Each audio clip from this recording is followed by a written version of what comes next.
Hello viewers, welcome to my channel. It wouldn't be a true Spinal Tap sequel without chaos, absurdity, and at least one completely tasteless stage gag gone wrong. According to exclusive behind-the-scenes details, production on Spinal Tap II recently took an outrageous turn when a malfunctioning farting prop sent Michael McKean back in his iconic role as David Street Hubbins into what insiders are calling a full-on meltdown worthy of Spinal Tap legend. The sequel to the cult 1984 mockumentary This Is Spinal Tap has been one of the most eagerly anticipated comedy projects in decades.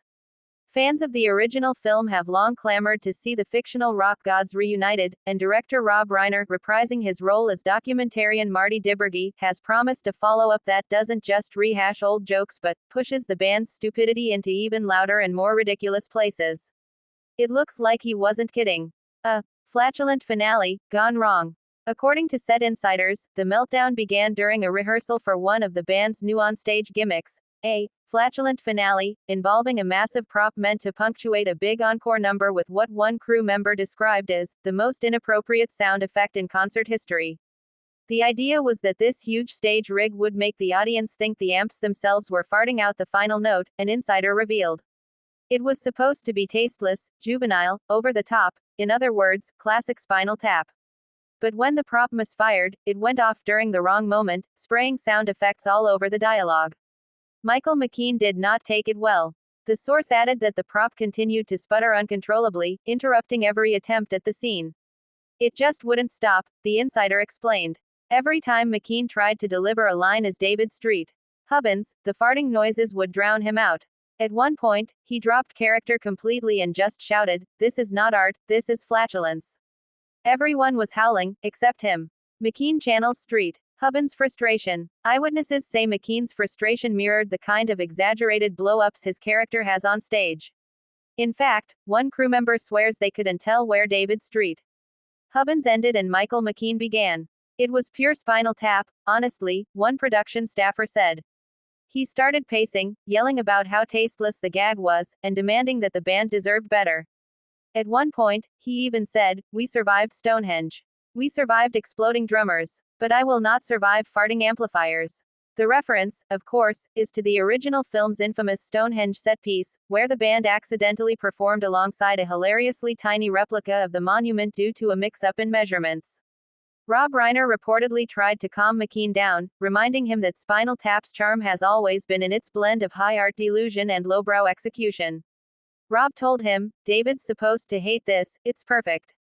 Just channel it," one insider revealed. But McKean wasn't laughing at that moment. He said it was one thing to parody rock excess, and another to lean too far into toilet humor. Christopher Guest and Harry Shearer couldn't keep straight faces. If McKean was struggling to keep composure, his co-stars Christopher Guest, Nigel Tufnell, and Harry Shearer, Derek Smalls, had the opposite problem.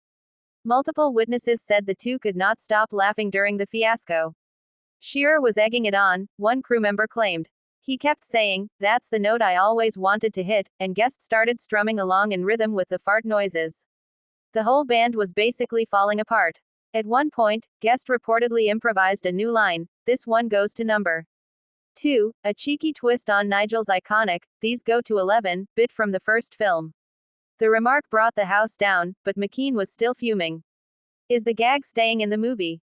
The big question now is whether this so-called tasteless prop will actually make the final cut of Spinal Tap II. Sources are split. Some insiders claim Reiner sees the fiasco as comedy gold and plans to include it, while others say McKean has made it clear he doesn't want the gag immortalized.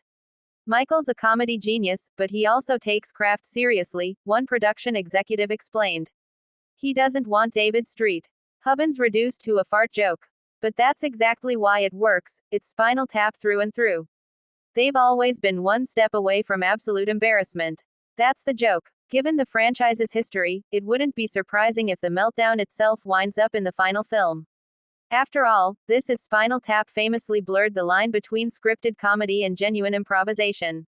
Reiner and his cast captured lightning in a bottle by letting absurdity unfold naturally, and this latest incident may offer the same magic. Why fans should be excited. If nothing else, the farting amp fiasco proves that Spinal Tap II is staying true to its roots, outrageous set pieces, overblown egos, and a constant collision between rock and roll self-seriousness and slapstick failure. The original film became a cult classic precisely because it never played things safe. From band members getting lost backstage to the ongoing curse of the drummers, Spinal Tap thrived on pushing boundaries and skewering rock culture.